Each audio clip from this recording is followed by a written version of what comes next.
Hello नमस्कार दोस्तों, एक बार फिर से आपका बहुत बहुत स्वागत है हमारे यूट्यूब चैनल आरंभ एजुकेशन पर। और मैं हूं मनीष सरविया।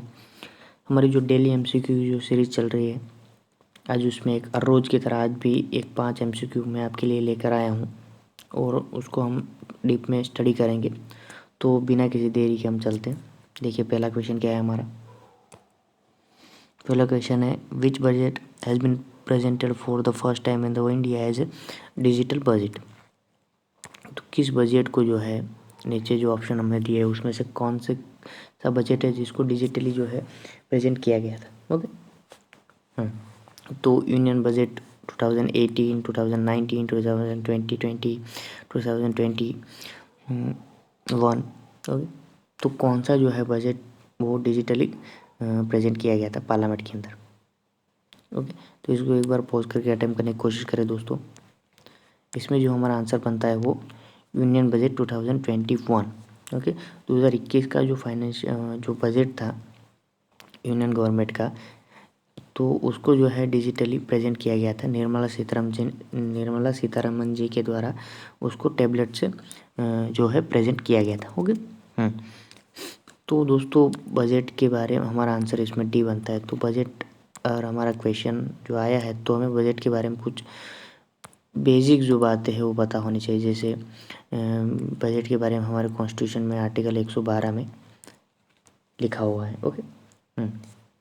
और उसमें क्या है, उसमें लिखा हुआ है कि भारत का जो है सेंट्रल गवर्नमेंट जो है यूनियन गवर्नमेंट है, उसका एक बजट होगा। और बजट के अंदर जो है एक साल के लिए एक उसका जो है एक्सपेंडिचर एंड रिसीव, जो वो रिसीव करते हैं जितने भी पैसे रेवेन्यू आते हैं, और जितना वो एक्सपेंडिचर होगा जो अगले साल के लिए, आने वाले साल के लिए, वो एक साल के लिए 1 ईयर के लिए जो एक्सपेंडिचर और रेवेन्यू जो होगा उसका एस्टिमेट जो लगाया जाता है वो है बजट। ओके। और एग्जैक्ट वहाँ पे क्या लिखा हुआ है, annual financial statement. Okay. Annual financial statement, ये एग्जैक्ट वर्ड बजट के बारे में दिया गया है। ओके। अब देखिए दोस्तों, बजट के बारे में कुछ और मैं बातें आपको बताता हूँ। जैसे बजट जो है वो पहली बार किसने भारत के अंदर, आज़ाद भारत के अंदर पहली बार किसने जो है बजट को प्रेजेंट किया था पार्लियामेंट के अंदर। तो जो इंटरिम गवर्नमेंट जो थी उसमें आर के षणमुखम शेट्टी साहब, जो हमारे पहले फाइनेंस मिनिस्टर थे। ओके। उसके द्वारा इस बजट को जो है प्रेजेंट किया गया था 1940 नवंबर 1947 के अंदर, आर के षणमुखम शेट्टी। ओके। ये पहले फाइनेंस मिनिस्टर थे भारतीय, उसने जो है हमारा पहला बजट प्रेजेंट किया था पार्लियामेंट के अंदर। अब एक और बात याद रखिए दोस्तों, आप जो है बजट सिस्टम जो है वो लाई किसके द्वारा की थी। बजट सिस्टम जो है दोस्तों वो लाई गई थी लॉर्ड कैनिंग के द्वारा। ओके। लॉर्ड कैनिंग के द्वारा जो है ये सिस्टम लाई गई थी। लॉर्ड कैनिंग के बारे में आप जानते होंगे, जो पहला जो लास्ट गवर्नर जनरल जो होते हैं भारत का। ओके। वो लॉर्ड कैनिंग ही थे। और पहले जो है वाइसरॉय वो भी लॉर्ड कैनिंग थे। ओके। तो बजट के बारे में एक और बात मैं आपको दोस्तों बताऊँ। देखिए जो बजट जो है ना उसके टाइम में और उसकी डेट में जो भी चेंज हुआ है वो भी आपको, उसकी हिस्ट्री भी थोड़ी आपको पता होनी चाहिए। जैसे क्या है कि जो है 2000 तक, साल 2000 तक क्या होता था, जो बजट जो है वो 28 फरवरी की 28 या तो 29 तारीख फरवरी को कब प्रेजेंट होता था, 5 PM को।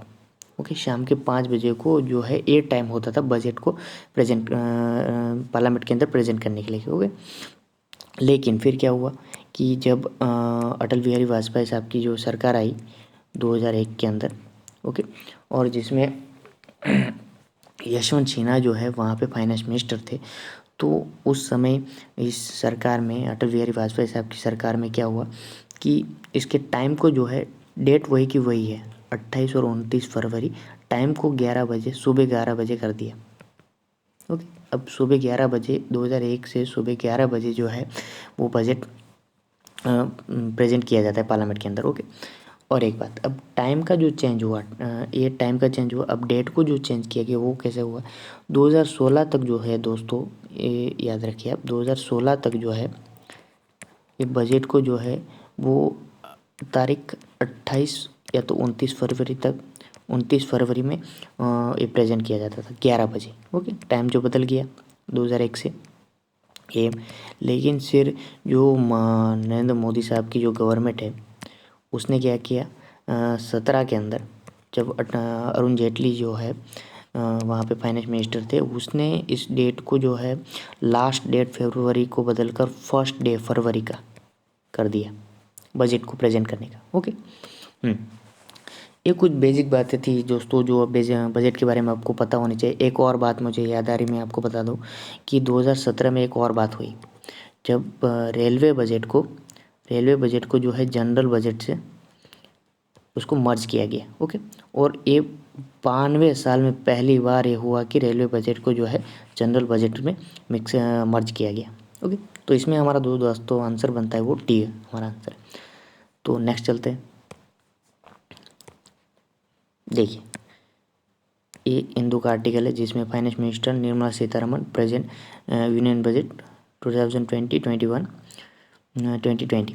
ओके, माफ़ कीजिएगा, एक सेकंड रुकिए, तो 2021-2022। ओके, ये लोकसभा में यूनियन बजट जब पहली बार निर्मला सीतारमण जी के द्वारा पेपरलेस बजट प्रेजेंट किया गया। ओके, नेक्स्ट चलते हैं। ये देखिए, नेक्स्ट हमारा क्या क्वेश्चन है, विद द रेफरेंस टू पंज प्यारे कंसिडर द फॉलोइंग स्टेटमेंट। पंज प्यारे के बारे में जो है हमें स्टेटमेंट दिए हुए, देखिए क्या है। It is a concept and tradition establish bye 10th Sikh गुरु गोविंद सिंह। ये गुरु गोविंद सिंह 10वें सिख गुरु जो गुरु गोविंद सिंह थे उसके द्वारा एक ट्रेडिशन, एक परंपरा शुरू की गई थी जो पंज प्यारे थी। ओके, हाँ, फिर दूसरा स्टेटमेंट क्या है हमारा, तो ऑर्गेनाइजेशन पंज प्यारे was establish 1599 on the day of Baisakhi. Okay, तो इस ऑर्गेनाइजेशन को जो जब बनाया गया था तो कब बनाया गया था, 1599 में, और बैसाखी के दिन को बनाया गया था, ऐसा दूसरा स्टेटमेंट हमारा कह रहा है। और ऑप्शन हमारा क्या, कौन सा सही है बताना है, 1 only, 2 only, both 1 and 2, neither 1 no 2। Okay, तो कौन सा इसमें सही है बताना है।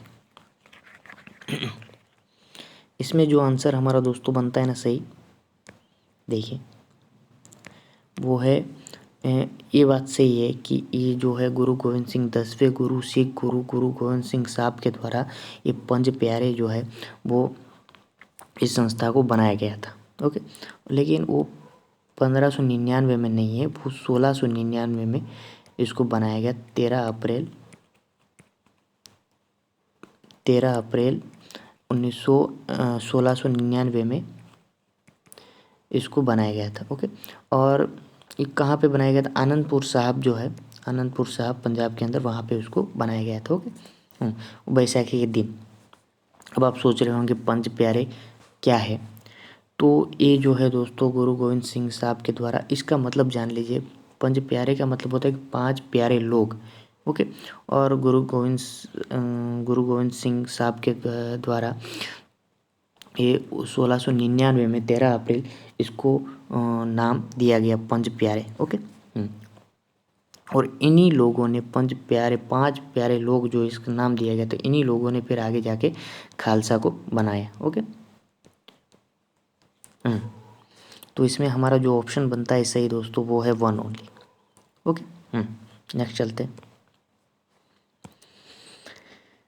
हाँ, तो क्यों न्यूज़ में था पंज प्यारे, वो इस वजह से न्यूज़ में था कि जो मुख्यमंत्री है उत्तराखंड के हरीश रावत, जो अभी तो पुष्कर धामी उत्तराखंड के मुख्यमंत्री है, उससे पहले तीरथ सिंह रावत जो है वहाँ पे मुख्यमंत्री थे, उससे पहले जो थे त्रिवेंद्र सिंह रावत, उससे पहले हरीश रावत वहाँ पे मुख्यमंत्री हुआ करते थे। ओके, तो उसके द्वारा जो है पंज प्यारे जो ये संस्था है, इस 5 लोगों की कंपैरिजन जो है सिद्धू साहब, ओके, कांग्रेस के जो लीडर है पंजाब की, उसके साथ की गई थी। तो फिर इस बात के ऊपर जो है हरीश सिंह रावत को माफ़ी मांगनी पड़ी थी कि ये गलत कंपैरिजन हुई है। ओके, हाँ, ओके नेक्स्ट चलते हैं। देखिए क्या कहा था, will sweep floor of gurudwara as arrangement. मैं अपने जो है पश्चाताप के लिए फ्लोर भी, गुरुद्वारा का फ्लोर भी साफ करने के लिए साफ करूँगा। ओके नेक्स्ट चलते हैं। नेक्स्ट हमारा क्या क्वेश्चन है, ये देखिए। नेक्स्ट हमारा क्वेश्चन है, with reference to food safety and standard authority of India FSSAI consider the following statement. FSSAI के संबंधित जो स्टेटमेंट दिए हुए हैं उसको देखिए क्या है। It is statutory body, one of the fourth of its total member are woman. एक एक चौथाई जो है यहाँ पे महिला यहाँ सदस्य होती है। It's chairman is appointed by the government of India. इसका जो चेयरमैन है उसको गवर्नमेंट ऑफ इंडिया के द्वारा अपॉइंट किया जाता है। कौन सा सही है बताना है हमको। ओके तो इसको एक बार अटेम्प्ट करें दोस्तों आप। देखिए इसमें जो हमारा आंसर सही बनता है वो है एक पहला स्टैट्यूटरी बॉडी है, बात सही है, क्योंकि जो है food safety and standard authority of India act 2006 में एक्ट लाया गया था। ओके तो ये बात सही कि स्टैट्यूटरी बॉडी है।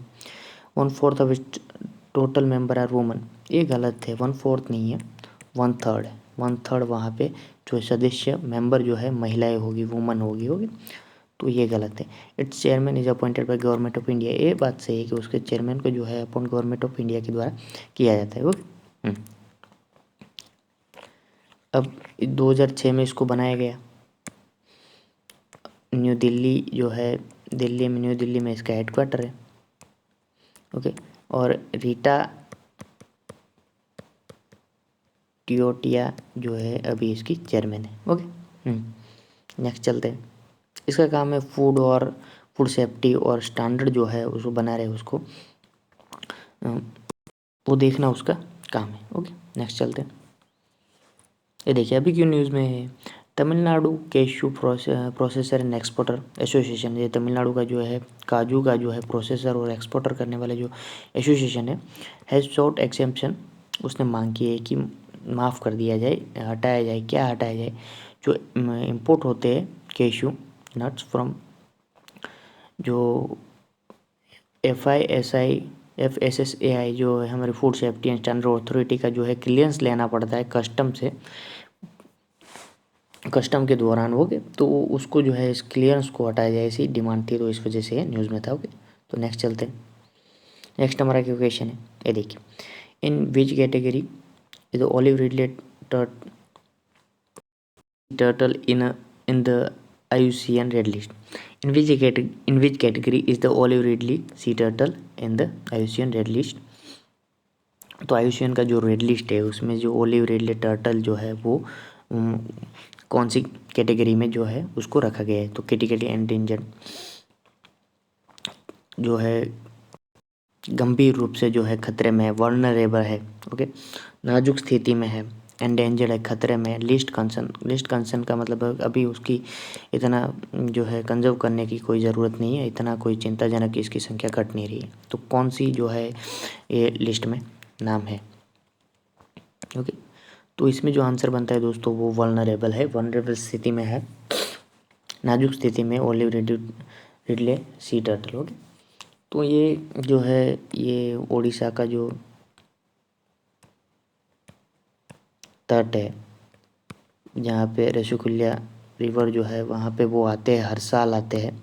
ओके और ये जो है इंडियन ओशन और अटलांटिक ओशन या तो पैसिफिक ओशन, वहाँ पे जो है वहाँ की टर्टल की जो प्रजाति है उसमें से मीडियम साइज़ की जो है एक स्पीसीज़ है जो हर साल जो है यहाँ पे उड़ीसा के तट पर, यहाँ पे ऋषिकुल्या रिवर जो है उसके माउथ पे यहाँ पे आती है और नेस्टिंग करते हैं, मतलब अंडे देने के लिए यहाँ पे जो है ये टर्टल आते हैं। ओके कछुए आते हैं। तो अभी ये क्यों न्यूज़ में है, इन न्यूज़ में इस वजह है क्योंकि जो ये हर साल जब वो आते थे यहाँ पे देखिए द मास, ये डाउन टू अर्थ जो है उसका एक आर्टिकल है, the mass nesting this time about the month late as compare to the year. एक महीना जो है वो जब उसके आने की जो समय होता है उससे एक महीना पीछे है, अभी तक यहाँ पे आए नहीं, ऐसा जो है डाउन टू अर्थ एक आर्टिकल में दिया हुआ है। ओके ओके देखिए, अब देखिए दोस्तों यहाँ पे IUCN भी है। तो IUCN जो है international union for conservation nature. Okay तो ये जो है इसको 1948 में फ्रांस के अंदर बनाया गया था। ओके फिर इसको भारत जो इसका मेंबर बना वो 1969 में भारत इसका मेंबर बना। ओके और UN जो है उसमें इसका ऑब्जर्वर का स्टेटस है। ठीक है, तो एक ऑब्जर्वर के तौर पे ये जो IUCN है वो यूनाइटेड नेशन में है। ओके और इसका जो हेडक्वार्टर है वो ग्लैंड स्विट्ज़रलैंड में है। ओके नेक्स्ट चलते हैं। और वो फेमस है जाना इस वजह से जाता है कि जो अपने रेड लिस्ट जो ये लिस्ट पब्लिश किया जाता है उसके लिए। देखिए नेक्स्ट हमारा क्या है, Veritas is the mission of which of the following. वो किसका मिशन है, नासा का, इसरो का, जाक्सा का, यूरोपियन स्पेस एजेंसी, किसका ये जो है मिशन है। तो ये जो मिशन है दोस्तों एक बार इसको पॉज करके अटेम्प्ट करने की कोशिश करें। इसमें जो आंसर है वो नासा है। नासा के द्वारा ए वेरिटास एक और मिशन जो है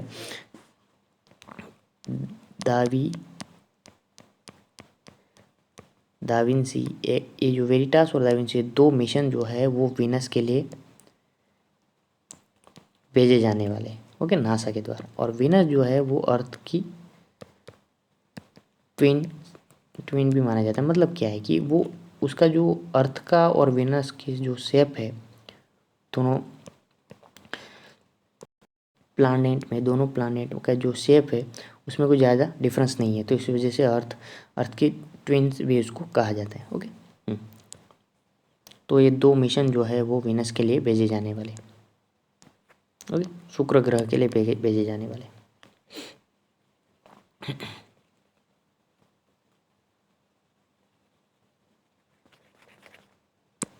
ओके अब देखिए नासा जो है वो national aeronautics space administration. Okay national aeronautics space administration.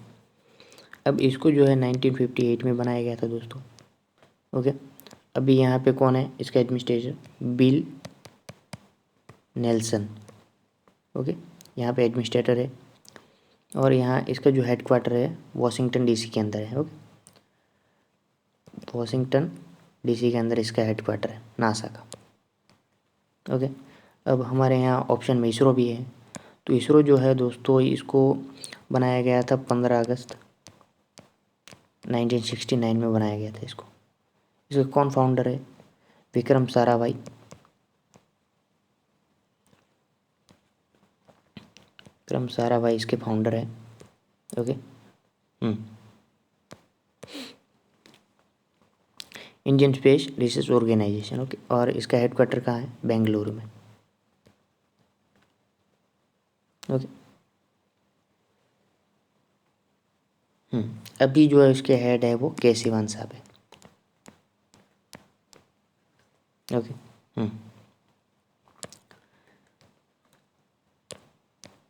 और यहाँ पे जाक्सा है तो Japan aerospace exploration agency. Okay Japan aerospace exploration agency Tokyo headquarter Japan. Okay और यहाँ पे यूरोपियन स्पेस एजेंसी। तो यूरोपियन स्पेस एजेंसी जो है उसका दोस्तों 1975 में इसको बनाया गया था और हेडक्वार्टर जो है उसका पेरिस फ्रांस में है। ओके